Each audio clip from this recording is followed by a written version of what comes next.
Rais wa Tanzania Samia Suluhu amejawa na uoga na wasiwasi baada ya nyimbo ya No Reforms No Election kuhanikiza hewa katika uwanja wa Benjamin Mkapa jijini Dar es Salaam.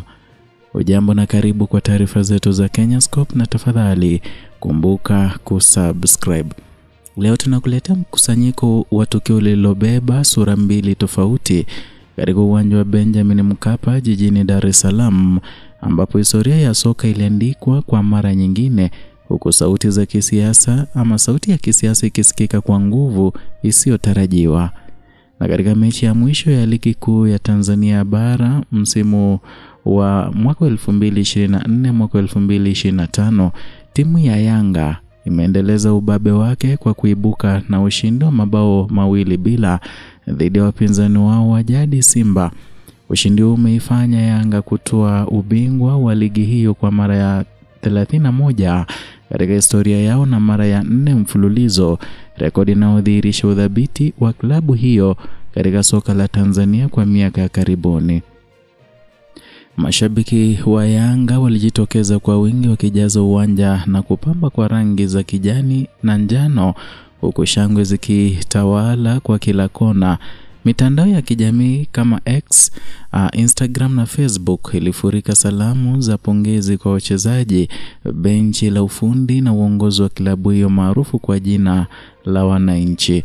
Hata hivyo, furaha hiyo ya michezo ilikatizwa na ujumbe mzito wa kisiasa uliobebwa na kundi la wanaharakati na wafuasi wa chama cha upinzani Chadema, wakiwa na mabango yenye kauli ya No Reforms No Election. Walituma ujumbe ulioleta hali ya taharuki na mjadala mkubwa ndani na nje ya uwanja huo mkubwa wa taifa. Na kupitia ukurasa wa chama hicho kwenye mtandao wa X, picha zilionyeshwa zikithibitisha uwepo wa bango hilo katika mazingira ya mechi hiyo, jambo ambalo limewafanya wengi kutambua kuwa harakati za kisiasa zimeanza kuingia hata kwenye majukwaa ya michezo. Kampeni ya No Reforms No Election ni mwendelezo wa msimamo wa upinzani unaoshinikiza mabadiliko ya katiba na tume huru ya uchaguzi kabla ya kufanyika kwa uchaguzi mkuu mwaka 2025. Wachambuzi wa kisiasa wanasema kuwa ujumbe huu si wa kupuuzwa, bali ni ishara ya wazi kwamba madai ya mageuzi ya kisiasa yamevuka mipaka ya mikutano ya hadhara na maandamano, na vilevile na sasa yamepenya hadi kwenye maeneo ya burudani ambapo vijana wengi hukusanyika kwa wingi.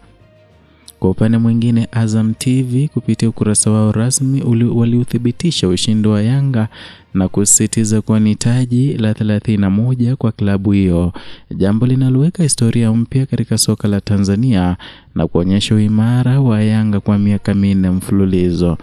Licha upekee wa tukio hili, ni dhahiri kwamba anga ya siasa nchini Tanzania imeanza kuchukua sura mpya, si tu katika mabaraza ya bunge au mikutano ya vyama, bali pia katika viwanja vya michezo, kwenye burudani na hata kwenye mitandao ya kijamii. Ujumbe wa No Reforms No Election umeibuka kuwa kauli inayovuka mipaka, haswa ya kawaida, na kuingia kila sehemu ambapo sauti ya umma inaweza kusikika. Kwa sasa taifa linaingia kwenye awamu ya kisiasa iliyojaa hamasa, hali ambayo inaweka matarajio makubwa kuhusu mwelekeo wa demokrasia kuelekea mwaka 2025.